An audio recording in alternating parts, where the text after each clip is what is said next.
Maggie. Yes, Yumna. How are you? I'm good, alhamdulillah. How are you? Alhamdulillah. I'm really, really happy to have you here. I'm honored to be here. Yeah, I think before we start, I want the listeners to know that Maggie and I go way back, like 20 years back. We're childhood friends. Both grew up in New York, have experienced a lot of life's defining moments together. Oh yeah, we've seen each other through everything. Alhamdulillah. Alhamdulillah, through everything. So this is an honor to have you here, and it's an honor to have this conversation with you. And I'm really excited. She loves me a lot, guys, that she moved to California right after I moved. Yumna was one of the motivations, one of the friends I needed to be like, okay, I have somebody. Before we get started, I want the listeners to know that Maggie is a Palestinian-American. You grew up in Brooklyn, New York. Both of your parents initially were illegals when they first came to America. And unfortunately, your dad was deported by ICE when you were 15 years old. 18 years old. He was in detention when I was 15, yeah. Okay. So we want to talk about that today. We want to talk about it. I've always known that your dad was not around, and I knew that he was deported, but I didn't know why, when, how, or where.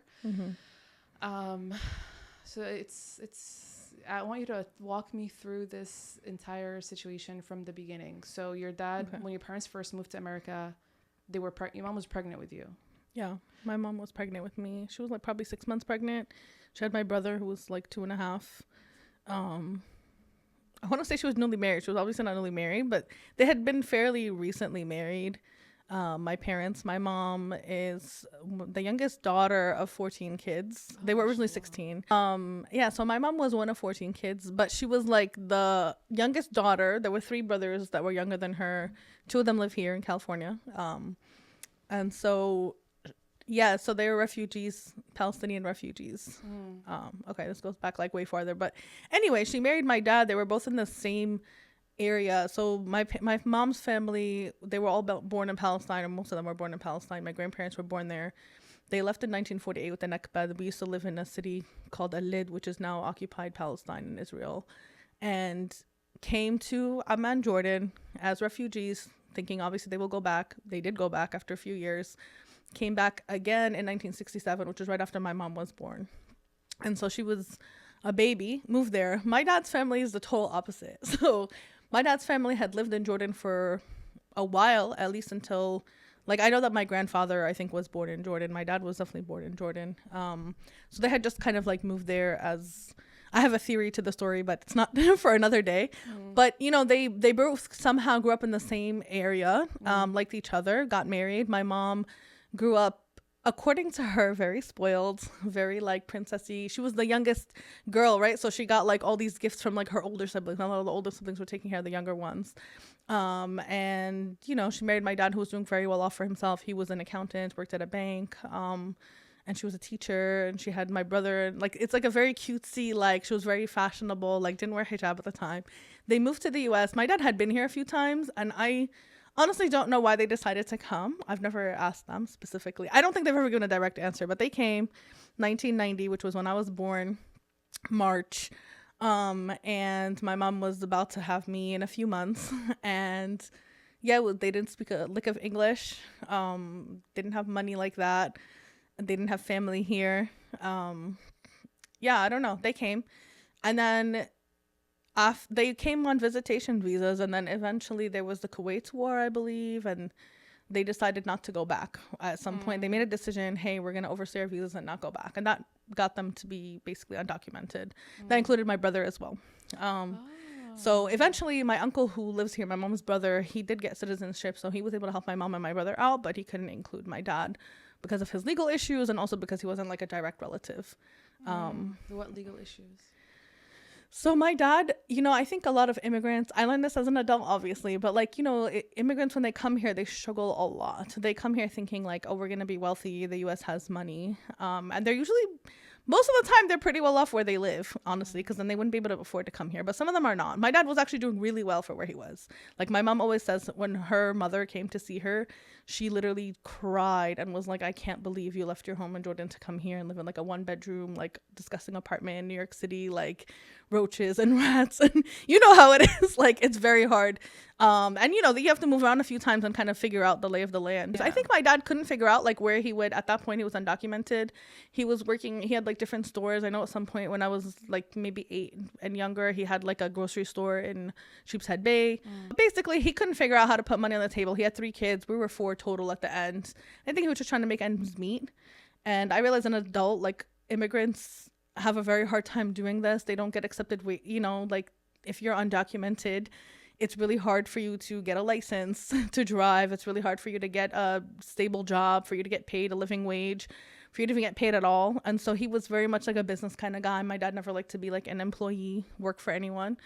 And so far he was doing good. But after 9/11, that changed, right? Like once there was so many Arab and Muslims who were poached by NYPD, FBI, all these things to become informants. And so there was a guy who was working with from the neighborhood who's an informant.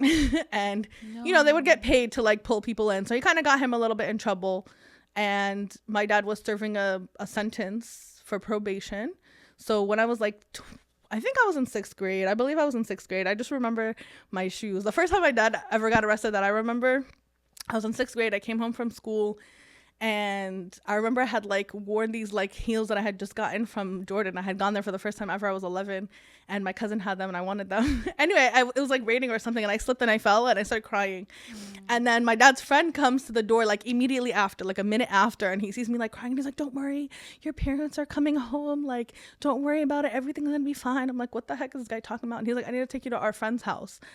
And he's like, I just have to wait for your sisters to come home. And my sisters came home. He drove us over to my mom's friend's house, where we had been to many times. She lived like 3 blocks away. And I didn't know what was going on. They were just like, hey, your dad kind of got into some kind of trouble. And, you know, your mom will be home soon. And you're just going to stay at this lady's house. And we're like, okay, cool. We love staying at their house all the time. We went to their house, whatever. We spent the night there. I found out later on, like as an adult, like basically like when my mom came to pick up my sister, which came to pick us up, it was the middle of the night and it was a school night. I think it was like a Tuesday, and her friend was basically like, don't ever come to my house again. I never want to talk to you again. Why? Because she knew. So basically I found out that day my mom had gone shopping with this lady and she went to Macy's with her and another friend. And then so someone was following them around the whole time from Brooklyn all the way to Manhattan, back to Brooklyn, and then arrested my mom. And they kind of handcuffed, I guess, the other 2 until they figured out who was who. They used my mom as bait to get my dad. And so this lady was traumatized, was like, we don't need your problems. And so my mom this was the first friend she ever had when she came to the U.S. She was also Palestinian, also had a kid that was like around my brother's age. Her daughters were around my sister's age. So like she've known her at least up until that point, probably 12 years. And that was like her closest friend. So that was, I think, not her first time feeling the betrayal, but that was like the start of like, well, I can't even tell my friends about this. I can't tell anyone that I'm struggling with this. People don't want my problems. All this lady had to do was watch my kids for a few hours, like you would think. And she did. Was that lady also illegal? No. I don't know what their status was, but I know they're all still here. They're all citizens, alhamdulillah. Like we still know them. But that changed the course of that relationship forever. And of course, as kids, you never know why. But yeah, that was the first time. So my dad had probation for 3 years. And so he would every month have to go meet his probation officer just to like make sure he's not doing anything illegal. And subhanAllah, by like 3 years later, he went to jail that time, I think for a few days, maybe like 2-3 weeks. And then he came out and we never talked about why. I think he went to Rikers Island. So I went to Rikers Island. I think you've asked me this before. Yeah, anyway, he got out. He was doing probation. One day he calls up my mom and he's like, hey, super weird. Like I keep seeing people going in and I have a very uneasy feeling like they're not coming out. Something's a little off. And my mom was like, just leave. Like, why don't you just tell them, hey, I couldn't make it today, whatever. And he's like at the probation office, I guess I should probably look this up, but it's like a building where you go and just wait in line until you can meet with your probation officer for a few minutes. But people were going in and he was like not noticing them coming out. And he was like, something feels uncomfortable. There's some uncomfortable air. And my mom was like, just tell your probation officer you couldn't make it. Just don't come and come for another day. Because they always knew he was undocumented. I didn't know what that meant as a kid. I didn't even know any of this stuff. And Yeah, it was an ICE sweep. They were just in the building picking up anybody who was undocumented. Because in the U.S., if you're undocumented, even if you commit crimes that are like domestic legal crimes, it's okay. Like, you couldn't be deported for it. You would just be in arrest. Like, if I steal from Yumna, I'll go to jail for stealing from Yumna, but I wouldn't, like, ICE and them should not be, immigration should not be involved. But ICE does sweeps, and so they take Muslims. Or not just Muslims, they take whoever is undocumented. And so that's what happened. He was in jail for 2.5 years trying to figure out his way.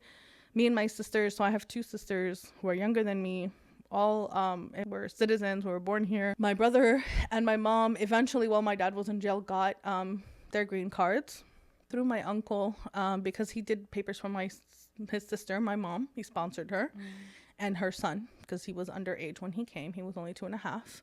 Couldn't involve my dad because it would complicate the situation. And what's funny is I think the law at the time was like, if you had a child that was an American citizen and they turn 18, they can technically fill out paperwork for you to become a citizen. The year that I was turning 18, they switched that law to 21. My dad had like no nasib being here. And he was fighting, and at some point his judge told him like, hey, you can keep fighting your case as long as you want to. The U.S. government doesn't want you in this country. So stop trying. That was literally like the same judge, because you're seeing the same judge almost every single time, even though like one time he was absent and there was another judge and she was like, you have a whole family here. You're the breadwinner. You have 3 American citizen children. There's no reason why you should be in jail. You haven't done any crazy crimes. And that guy came back to correct her and be like, yeah, I don't care what she said. So yeah, anyway, he got deported when I was 18. I honestly remember that how my life changed more after, even though it did make a difference from when I was 15 to 18. They would just keep moving him to other prisons. So they were doing a lot of illegal things. From how I understood it, if you were undocumented and you were arrested, you had to be in jail for 6 months, and they would either deport you or they had to let you go. They couldn't hold you longer than 6 months. So their game was they would keep moving him to different jail facilities, and every time was in a further place. So sometimes we travel like 3-4 hours just to see my dad. And immigration jail is very interesting because the first immigration jail I remember going to was a big part of our lives. Well, like it impacts you like forever, I guess.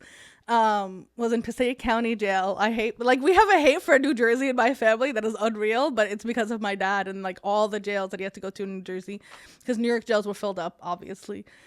And so they would search you for hours. You'd be waiting for hours. It would take us like 2-3 hours to get there, middle of the night, and you're standing in line, and it's like the movies, like 15 minutes behind a window on the phone, no touch, no interaction. Wow. When they started moving him to like criminal jails, you could go there and sit with them for like 2-3 hours and you could hug them, and you could be sitting next to a rapist, and you could be sitting next to a serial murderer.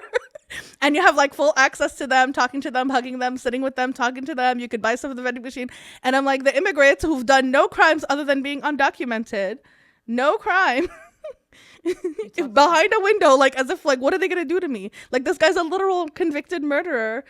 And it's just it was wild. But it's so unjust. Like, this just goes back to like our country and like how unjust and insane and like how much we dehumanize people just because they don't have documentation.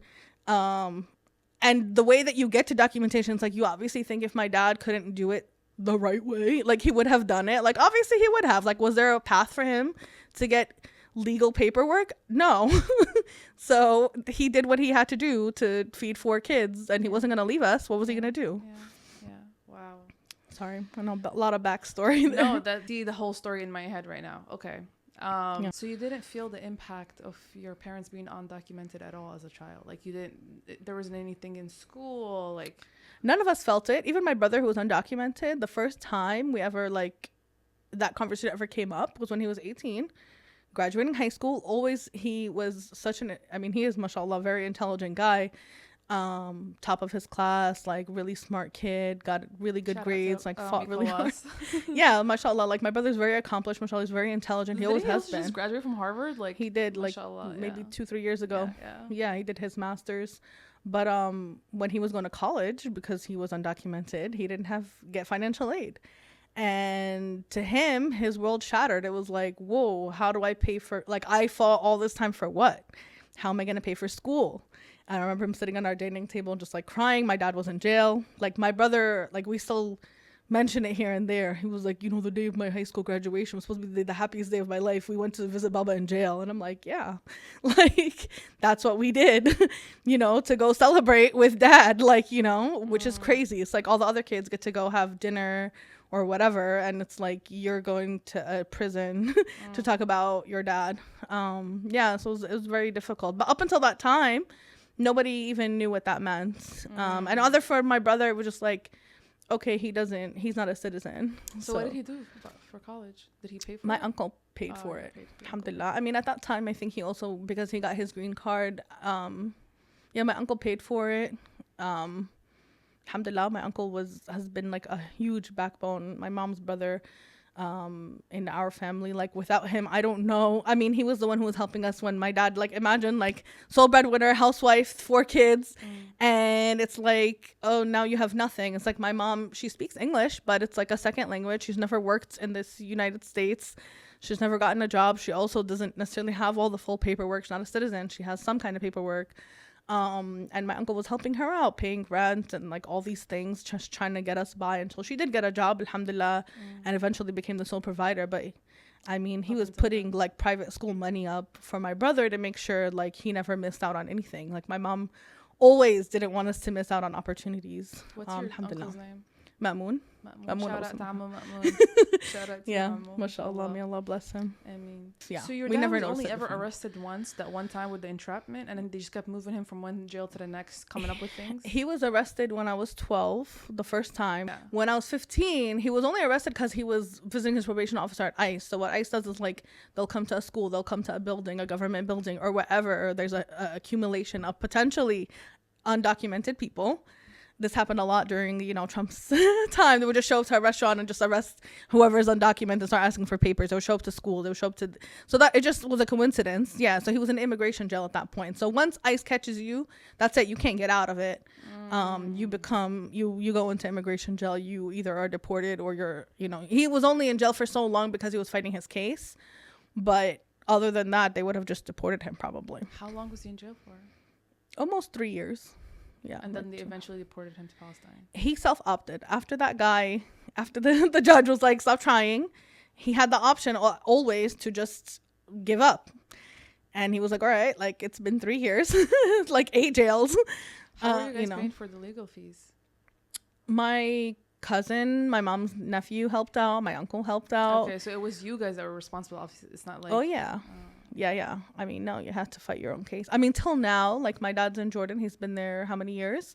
If we want to apply for him to come back, it's like every lawyer's like, hey, it's a hit or miss. We don't really know. Give us $15,000. We'll let you know what happens after we fill it out. So it's like it costs so much money just to even know if it's possible. Like, you can never know until you try, but you're going to spit out 10, 15, whatever thousand. Yeah. And then... me and my siblings were like, okay, but like, even if you pay that money and they're like, oh, he can come, but then it's like, well, who's going to provide? Who's going to support them? Like, it's a lot. Yeah. But yeah, no, my mom and my, her brothers, her nephew, like, people stepped up, alhamdulillah, that helped out in that situation. So your dad goes into his probation office, ICE does a sweep, they take him, he goes to jail. Do you remember that day? I don't think I remember that day. I remember the first time he was arrested. When I was 15, I do remember that day because I had like parent-teacher conference or something, and I think my dad had went with me. And my uncle was visiting. One of my uncles from California was visiting, and my dad just never came home. And it's not like they can just tell you. You find out like 2-3 days later, like he calls you up and like, hey, this is what happened. It's not like how would you know? He got picked up and went to detention. By the time he gets his first phone call to call you, Oh my God, it takes time to be processed and all that stuff. But my mom kind of had a feeling. It was like, well, he's undocumented. He's at his probation office. He's telling me something's fishy. So, we had a sense of it. So I didn't know. I knew my dad didn't come home, but he had been arrested before. So to me, I was just like, okay, I don't know what that means. He just didn't come home. I know he's in jail. I didn't know that was like a forever thing. Like, okay, you're not seeing your dad, come back home. So you were aware of the shame that came with your dad being in jail? Yeah, I mean, as a kid, you know that jail is bad, right? So you just think, like, to me, I was very angry. This guy is in jail, my dad. That's so embarrassing. Why couldn't he be like all the other dads? Why did he have to do something wrong to land him in jail? I didn't know why he was in jail. I didn't know what he did. But he fought with my mom about it when I was a kid, and now he's in jail, and it's so embarrassing. Yeah. So, yeah.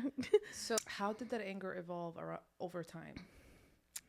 So there was a lot of things. I remember like the first year that he was in jail. So we used to come to California every year. I had family here. We stopped going on family vacations.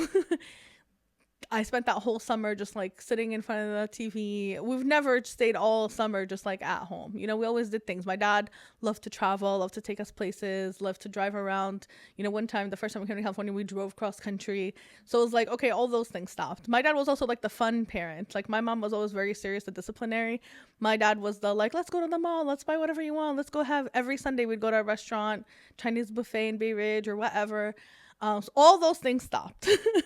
All the fun stopped. And then it was like my mom would always be fighting with my dad, and she would always, like, whenever she'd be mad at us, she would kind of like unleash that stress on us. And I was like, well, you don't need to be with him. Just divorce him. If he's such a problematic person, divorce him. Why are you still married to him? You don't need to be married to him. He's not even here anyway. What difference does it make? And I still think about that sometimes, because I would fight with my mom to divorce my dad, because I'll be so mad. Like, he did this to you. Leave him. Why even bother? Just like, you know, like, let it go. Like, don't bother yourself. And now I'm just like, what if your husband gets arrested? Like, what do you like, because I swore up and down I would never marry, I would never stay married to a man if he ever got arrested. But I'm like, what would you do in that situation? Especially when you have 4 kids. Yeah, 4 kids. And it's not like he did something wrong. So it's like, does he deserve, you know, to be in jail? It's hard. Did you recommend for her to get divorced because you're like, I don't want a headache, I don't want to see you upset, I don't want to see you angry, this is my way of like giving you relief? Or did you actually mean like, oh, don't be with him, divorce him? I think it was a lot, right? Like, she was already a single mom. So I'm like, okay, well, he's not a provider anymore. What do you need him for? He's not here. He's in jail. It was his fault. He did some bad things. You always told him not to do them. Now you have us. And it's just like, why are we going back and forth? Why are we talking to lawyers? Why are we spending every weekend going to New Jersey? Why are we spending so much money, you know, on this case? And there's just stress that goes on top of just being your normal self. It's like, well, he's not here anyway. And I think like over the years, like 15 to 18, I think is extremely critical age of like, when you're not becoming an adult, but you kind of are, right? Like, you're no longer a little girl and you're not an adult, but you're getting to the point where like all the things daddy could have taught you, he's not there for. So it's like, what do I need him for? I don't really need him in my life anymore. So that's where that anger came from, because you did actually in fact need him, but he wasn't there. Yeah, but I didn't know what that meant, right? Like, because he's not there. Yeah. Okay. So in what ways did you need your dad at that time? Or you wished you had him? I don't know. I think I never let my brain go to that time, to that like fantasy, because it just never happened. So it's like, why even think about it? I also like try to wonder a lot of the times. I asked this question. I'm gonna get emotional. I asked this question. So my uncle's wife who lives here, she's known my mom since she was a little girl, because he's one of my older uncles. So I'm always like, my whole life for years, I'm talking about over a decade, I'm like, was my mom always this crazy, or was she put in a situation by a man that made her crazy? And I remember I asked this very recently, because I had just moved to California. I never got to talk to my family as an adult here. I was always with my family. We would come as family, right? And like, I was just a kid. And so I was just like, I asked her this casually. I was like, you know, I asked my therapist this. I think about this all the time. Was my mom always this tough? Was she always this mean? Was she always this harsh? Was she always like, my mom doesn't trust anybody. She doesn't believe in friendships. Family's only the people who stand for you, which it makes sense, right? Totally sense. And so I always wonder, and my dad, again, he was the fun guy. And he still is. He's the guy, like, when we go to Jordan, he's chill. He'll go anywhere. He'll go on any vacation. He loves to hang out, loves to go to restaurants, loves to eat out, loves to spend money, loves to shop. And I'm like, but he's so problematic in other ways. Like, he's so negligent of, like, the importance of, like, family or taking care of your family and things like that. And so I'm like, was he always this way? Is that what they used to fight about? Did my mom become this way after she married him? I don't know. And I remember my uncle's wife like just sitting there, she's like, oh no, she was always crazy.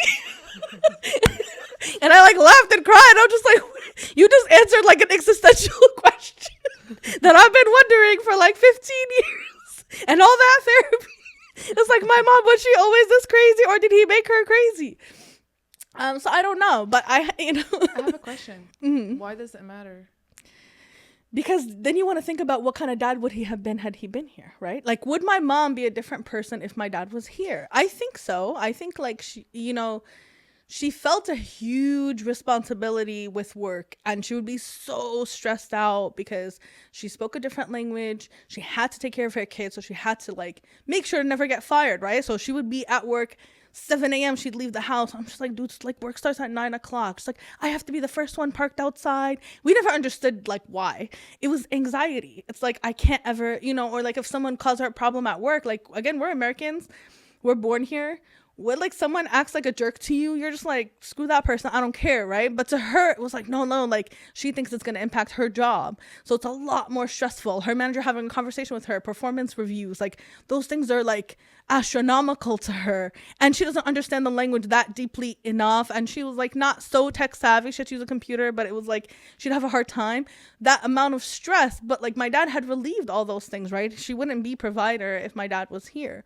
And maybe she wouldn't be so tense. She wouldn't be so stressed. She wouldn't say all the mean things that she used to say, which was like a lot of resentment of having to take care of us as her kids. And I know she didn't mean it. Now I know. But it's like when you're a kid, you don't, No.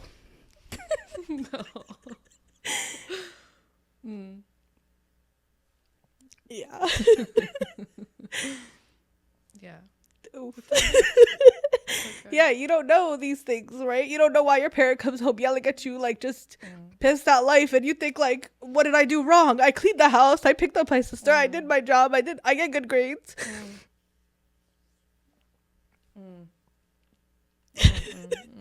Yeah, so I mean, I had to go through a lot to get to the point where I understood her, but I had to manage that as a teenager, and then teach my siblings. Like I remember when I hit like 18, I had figured it out. Like she's not actually mad at me. She's stressed about work, and I learned like, okay, if she comes home, because I realized like nothing would make her happy if I did all the things I needed to do before she got home, because I became second mom, right?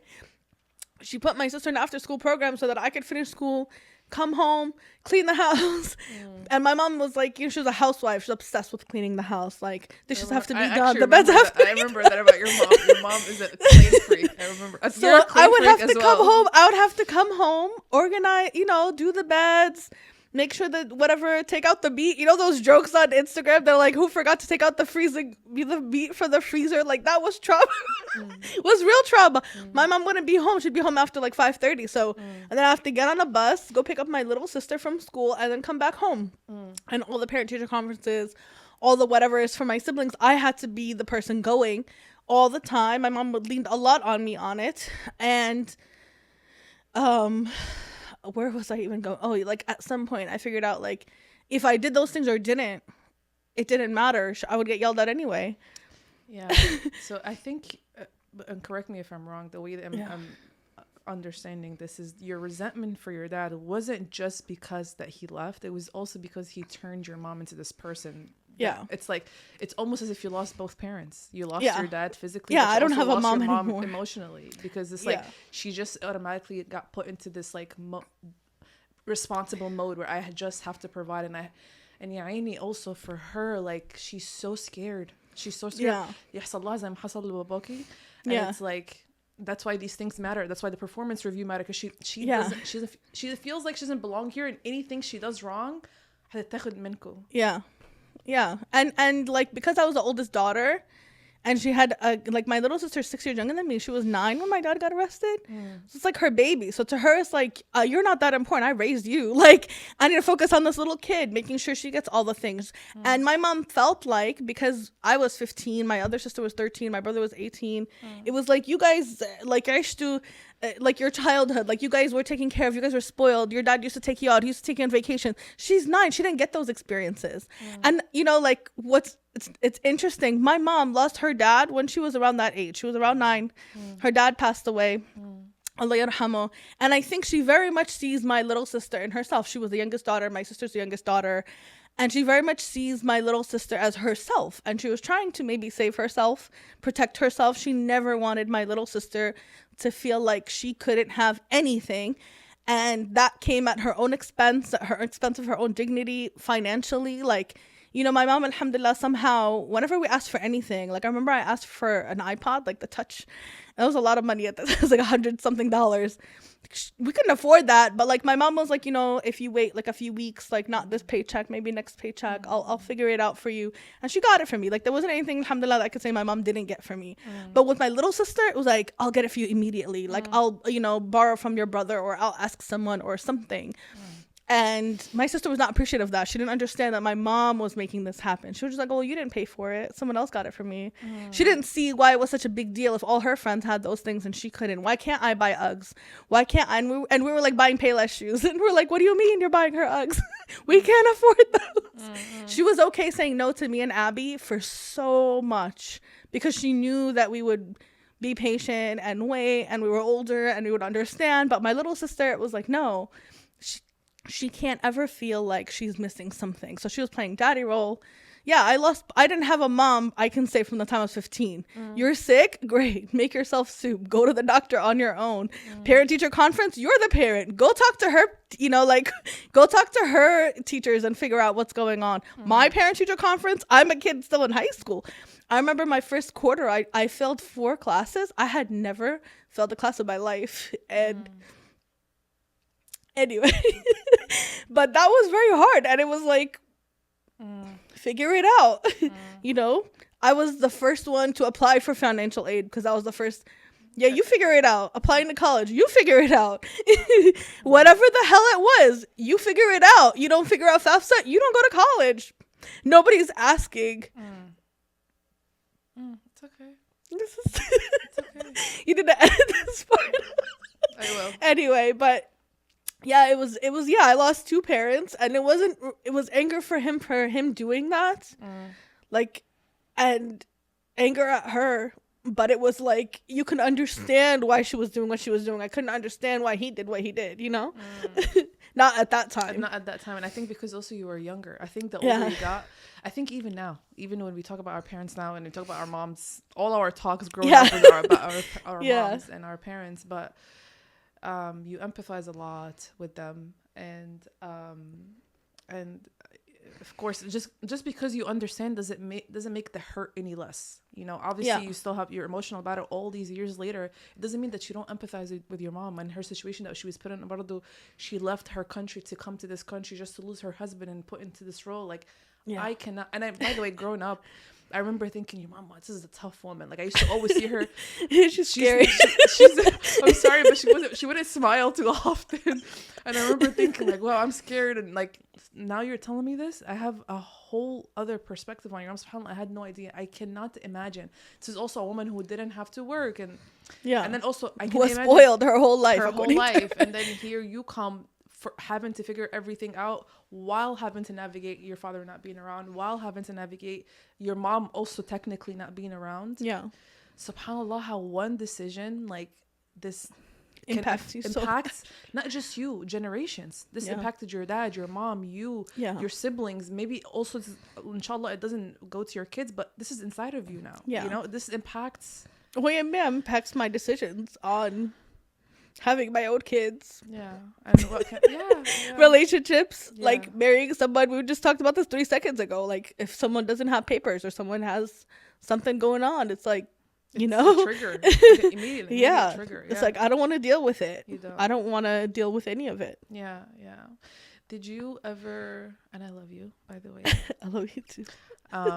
Did you ever talk to your mom about these things? No. I think my mom knows these things. I know that when I was 15, I hit like a real depression that summer.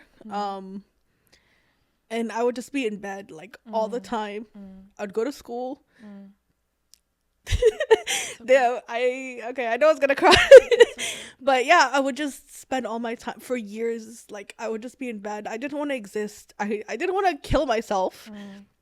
But I didn't want to exist Like, if I died, I'm like, what was the purpose of my life? Like, why do I exist here? No one cares. And she knew, obviously. But, you know, life had to go on. Like, I had to show up to school. I had to get good grades. I had to go to college. I was very active in the Mass Youth Center. I realized years later, like, after therapy and all that stuff, it's like I had a very, high functioning depression. I could show up when I wanted to and smile, and you probably never knew that I was depressed. Probably nobody knew. But, like, if you saw my day to day, it was like just, like, living in a fantasy world, not wanting to be here. And, you know, recently my mom, I want to say like 2-3 years ago, we have some family friends who have a very abusive relationship, like a father. And one of the younger daughters is like clearly very depressed, always sleeping all day long, gaining a whole bunch of weight, like all that stuff.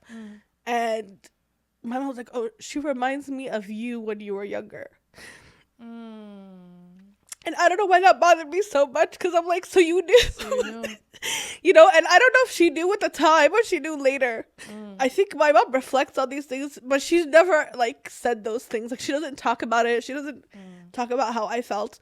I know that she acknowledged, like, that she put a lot of weight on me, and I know she felt guilty about it, because one time we had a family therapy session. I remember that session. And it came out, and it was like, you know, she was like, I know I put a lot of weight on her. And I wasn't mad about the weight. I wasn't mad about having to pick up my sister and do all these things and help out. I was mad about the treatment. Like, you don't appreciate me. You don't treat me like an adult. You don't respect me like an adult. You want me to be the second parent, but you don't, you know, like my little sister, we were extremely close. And then she would tell me everything, but I was the one who was in charge of, like, if she stayed out late at night and it's like 8:30, it's like, where's your sister? Like, I don't know, she's your daughter, not my daughter. But I wasn't allowed to discipline her, and I would get in trouble for disciplining her. So I'm like, so you want me? Abby or Nadine? Nadine. No, Abby would never get disciplined. Abby was a good kid. But it's like, so you want me to be in trouble? You yell at me because she's not home, but I'm not allowed to yell at her or punish her or, you know, whatever. I had no say. And my sister used that as a scapegoat, because she'd be like, you're not my mom. You can't tell me what to do. And I feel like I was a much more rational, like, parent. If my sister did A wrong, B is the consequence. My mom would just, like, if she's in a good mood, there's no consequence. If she's in a bad mood, you get yelled at. And I'm like, that's not normal. Like, she's getting in trouble for things that, you know, like, today she comes home late, she's in trouble. Tomorrow she's not in trouble. And I'd be like, you need to be consistent. This is how you do discipline. You know, and I was a kid. And I didn't appreciate the lack of respect. Like, my mom didn't see me, like, as her quote unquote equal, which obviously I'm not an equal. I was a kid, but I wanted some acknowledgement. Like you got the equal amount of responsibility, but not the equal amount of, like, control that you wanted. Not control, but, like, respect, honestly. Respect that you want. That came yeah, like, if I have to do adult things, like go to parent teacher conference and talk to my sister about what's going on in school, like, I should have some sense of, like, hey, you're helping me out. And I think my mom has that, like, because she became the single mom, she could never acknowledge that I helped her. I'm her daughter. I think also she feels so guilty to admit that her daughter made you the second parent. That kills her. Yeah, she didn't want to give you that experience. I think honestly, now just thinking back about everything, all the problems and all of that, your mom كانت بتهرب. She was, like, running away from the fact that she put this on you. And she hated, you know how, like, you hate your dad, although he didn't do anything wrong. You represent the failure that she sees in herself as a mom and in her marriage and her choices, because I'm sure she sits مع نفسها and she's like, wow, look what I'm putting my kids through. I'm putting my daughter through. Look what I'm going. She's probably thinking, I'm sure that is an amazing guy, but she probably even thought further back, like, look who I married. You know. So it's not you. It's not you that she was angry at. It's what she put you through that she's not able to deal with it. And I know that, and I think but the invalidation of feelings, the way that she feels like a guilt of, like, oh, I have to give my daughter responsibility. And I'm like, I just wanted you to acknowledge that I do these things for you. Like, I didn't care that I had to do them. It was like, yeah, okay, pick up some slack here and there. I mean, I think at the time, I didn't think it was obviously taking a huge toll on my life, but I didn't feel that way. I think there's like moments, like I think about this a lot. There was like one Halloween where I had to pick up my sister and the bus was not coming. I had like left the house late and I was like, oh my God, like I don't know what happens if 5:30 hits. Like, what's the school? Are they gonna call the cops? Are they gonna arrest my mom? Like, what happens if I don't pick her up from school? And there was this random guy driving a huge SUV and he was just like, hey, the bus is not coming, you know, it's running late. Like, why don't you get in my car and I'll take you home? I'll take you where you need to go. And he followed me. I was 15. He followed me for blocks, and it was like 18th Avenue was like the bus was 3 blocks every 3 blocks. So I was like, I can't leave where I am because if I start walking and the bus comes, I'm gonna miss it. But this guy needs to get the hell away from me, and nobody stood up for me. You know, there was like maybe one lady who stopped and was like looking like what the hell's happening, but just everybody kept minding their own business, moving on. I like walked to one stop and like stopped at this like Arabic store and I was like, hey, like there was, he could have gotten aggressive, gotten out. He did get out the car, by the way, at some point, but he didn't come up to me. He just was like talking to me. But what could have happened? And who would know? My mom was at work, like she'll come home, you know, like there was so many situations where things came up as a teenager, guys asking you to come over, do this and that, drugs, like sex, all these things. I'm like, my mom would never know. I have no parents. I have no accountability. I have no, and God knows, like, you know, like I attribute this a lot to like one prayer because I started praying when I was like maybe 11, 12. I don't know. Just one day I woke up, decided to pray. And, you know, like getting into the center and becoming religious, I think those are the only things that protected me from like going into seeking validation from men. Which is what happens normally, looking for guys who will use my body and use me and give me drugs and make me feel good and tell me I'm pretty and care about me because nobody else cares. Like, I think about that. Where would I be? Yeah. You know, I think about, do I think about if my dad was here? Sometimes I think about what he would, I don't think about it. I can't think about it. Like, because. Do you ever wonder, like, how different life would have been? I don't think I ever get to that point because I don't know. I question it. Like I said, I question my mom. Would she have always been this mean and tough if she wasn't a single mom? I will never know, right? Like my uncle's wife jokingly said, no, she was always this crazy, but you never know. Like, what type of acknowledgement would you want? I think that I just didn't get to have the full experience being a young adult. I feel like going that, you know, like I think in Arabic or there's a saying that's like, don't, like the shaitan tells you to say low, like what if? Yep. I don't go to the what if because it's not helpful. What if this couldn't happen? My life would have been miserable, you know, or what if, and to me, I don't even see the positive. What if I could have, you know, like when I graduated college, I was the first college graduate in my whole family. My dad didn't go to college. My dad didn't finish college. Your brother didn't go to college? He finished after me though. He was 3 years older than me, got married, had a kid, then he graduated. So I had finished like years before him, even though we're 3 years apart.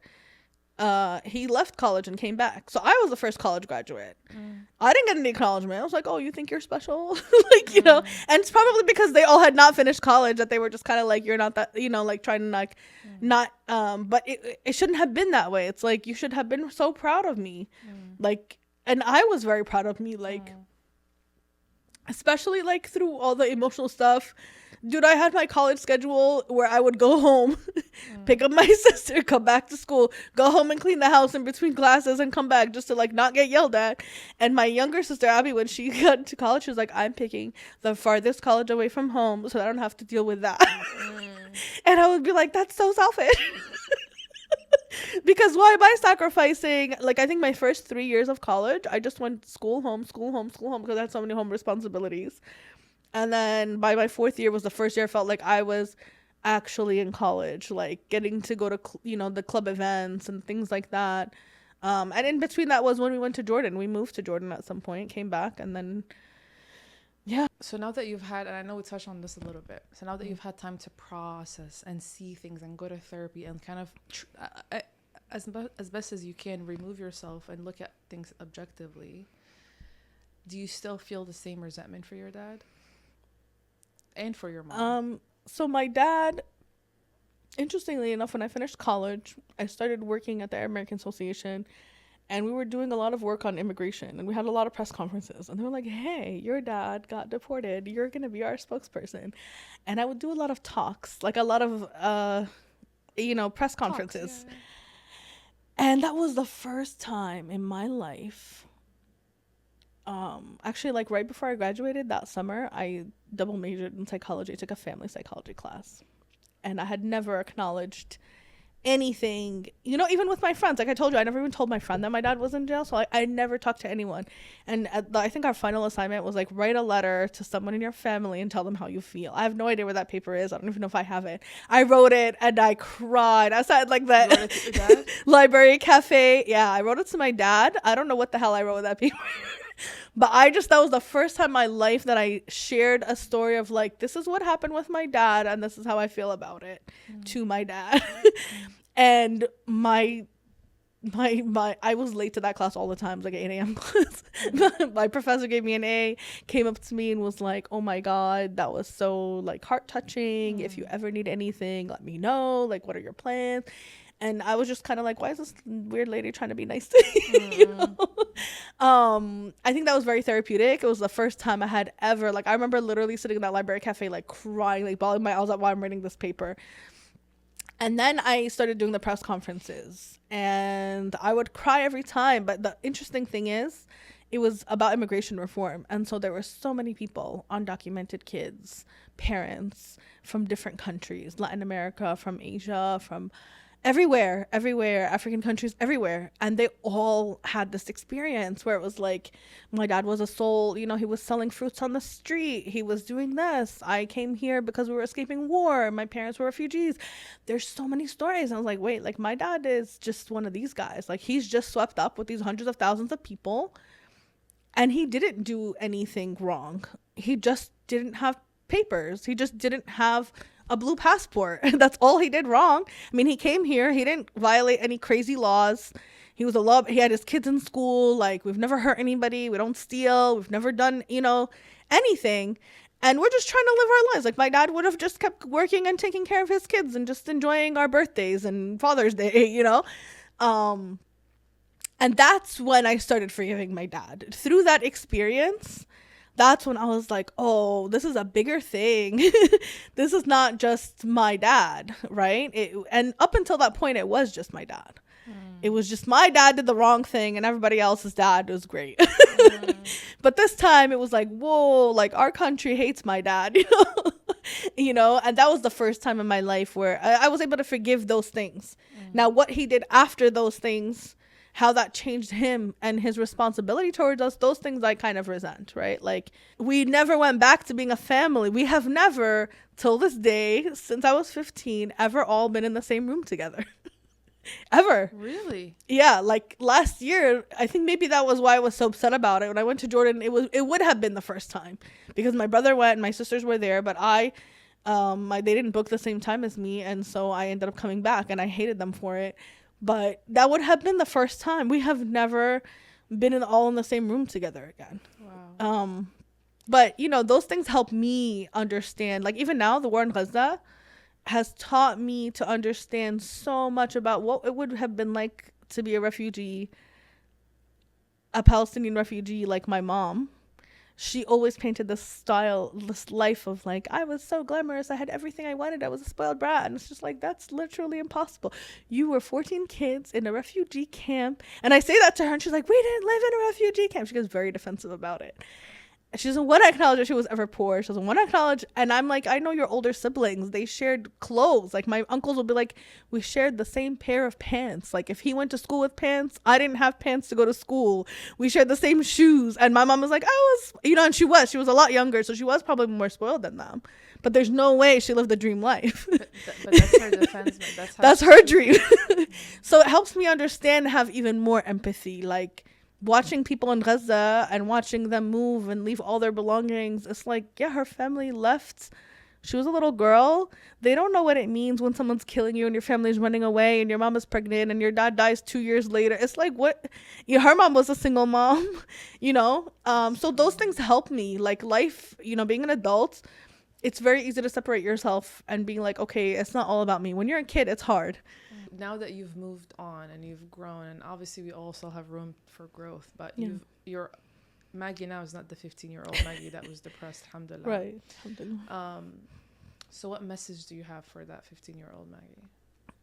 You know, I read that question before and I still don't know the answer. I don't know the answer to what I would have told the 15-year-old me in that situation. I can't. What would you tell her now? Go there. I don't know.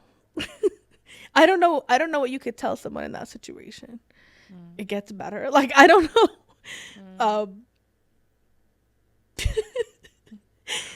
Yeah, I don't know. I mean, am I talking to myself? Because maybe I would just revalidate that.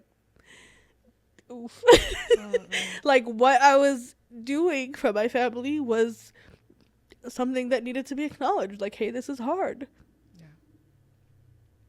Yeah. Or that I wasn't alone, maybe. Yeah.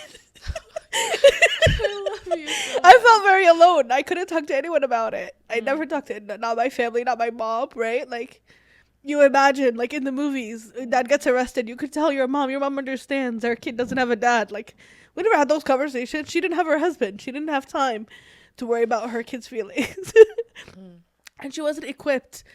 She doesn't know anything about therapy and psychology and like what this impact. Like, that's not how she was. She was raised as a refugee with no dad. So it's like, what the hell does she know about having to take care? It's generational in that sense of like, maybe if she had a stable childhood, she would have been able to be more present and be more aware of her stressors and be a better mom in the sense of like emotionally aware of what, you know, impact her words. But she didn't have that either. And so, yeah, it does. And inshallah, like, this is breaking cycles of like, we go to therapy. We understand what's kind and what's not okay. We understand we're not to throw our emotions. We're not to trauma dump. Who is appropriate? Like, is a child appropriate for me to share my problems with? No. You know? Sorry.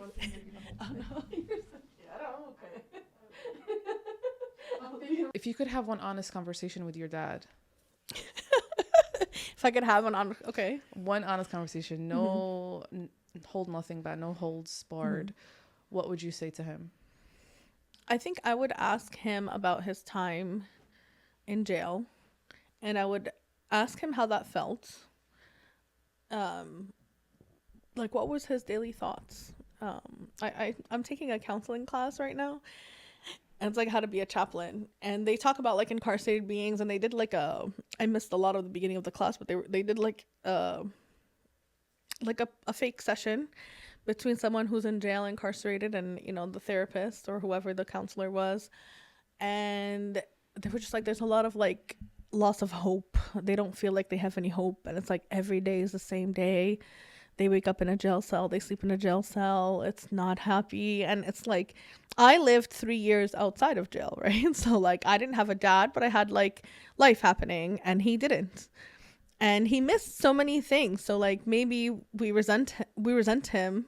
I remember one time for one of these press conferences, I wrote down, my whole speech was a bunch of numbers. I wrote down like every birthday missed, every Father's Day missed, every anniversary missed, every whatever, graduation. He missed all my siblings' weddings, obviously, missed the birth of his grandkids, and just even the relationship with his grandkids. And I think my closure for my dad would like to hear some kind of emotional like relationship with his kids, some kind of, did you even care about us? You know, which is, it sounds crazy because when I talk to people now, my peers are now parents, and you see them talk about how much they love their kids, and the dads how much they love their kids and want kids, and I'm like, do all parents think this way? And you're like, it must be. It must be that your parents thought this. I think what with your parents, or with your dad at least, I think 100% your dad wanted you and wanted your kids and loved being a father, and he probably feels all the guilt. I don't know. I can't imagine it any other way, especially that if you're saying he was such an involved dad in the beginning. So it doesn't make sense for him to be involved and then just disappear. I think what he's experiencing, and Allah Alam, of course, is قلة حيلة. قلة حيلة is basically in English is like the lack of like lack of control. Like he has no control over the situation. Mm-hmm. Like he literally he cannot come back. He tried to make you guys go to Jordan, and that didn't work out. And I'm sure that was like a knife in his heart, because he thought, okay, maybe you guys can come back and we kumbaya. And I'm sure he had all his, but that didn't work out. So he's like, it's actually it's like a lack of control over the situation. He's like, the best way to deal with it is the best way your mom dealt with her childhood. Oh, she grew up in a refugee camp. No, I grew up spoiled. Is the best way your brother is dealing with it. Is the best way Nadine is dealing with it. Is to create a fantasy world that is just safer and easier to live in that world. And maybe that world doesn't have the pain of me not being able to be a father for my kids. I 100% think your dad loves you a lot, especially you, since you're closer to him and your summer babies and all these things. He wishes he could be there for you in all of your big moments and all of your siblings' big moments, but he feels like there's nothing he could do. So if ever, your thoughts bring you there, which is so normal for your thoughts to bring you there, obviously, because of everything you just described, just know that your dad is on the other end of that, having the same thoughts. What would it have been like for me to be there for Maggie? What would it have been like for me to be at Maggie's graduation, at Rami's wedding? It really is. He is thinking these things, but because of the situation that he's in, Allah is the most wise. I don't know what happened, but I know Allah is the most wise. Allah alam, what could have been happened, but he is thinking that. And he does want to be there. Well, I remember you were there for Abby's wedding for her speech that he wrote. You were bawling your eyes. Yeah. He wrote her a long speech. I know how much it meant for him to. I know for Rami, I mean, he was the first kid to get married. It was a big deal for him, and my dad couldn't be there. He wrote that letter for Amir. Nadine, I don't know. Forgiveness doesn't mean you're not hurt anymore. I forgive you now, the hurt disappears. No, it's always going to be there. It's always going to be there. I have so much hurt. And it needs to be there. You're a human. And it also needs to be here to serve to protect you from other things, to teach you other things. Like, there's a reason the hurt is there. So, but that doesn't mean you don't forgive the person. But, well, Maggie, thank you so much for opening up and being very vulnerable. This is the most vulnerable I've seen you in the past 20 years. 2 years? 20 years. 20 years. I understand you so much better. All our fights growing up. All of our fights growing up make sense. I was a protected big sister. I know you were. You were very caring. Very, very caring, mashallah. Thank you so much for coming. I hope you enjoyed our conversation. I wish you could stay longer, but I know you have to go. I've kept you for way too long. Thank you guys so much for watching. And until next episode, bye. Bye. Thank you for having me.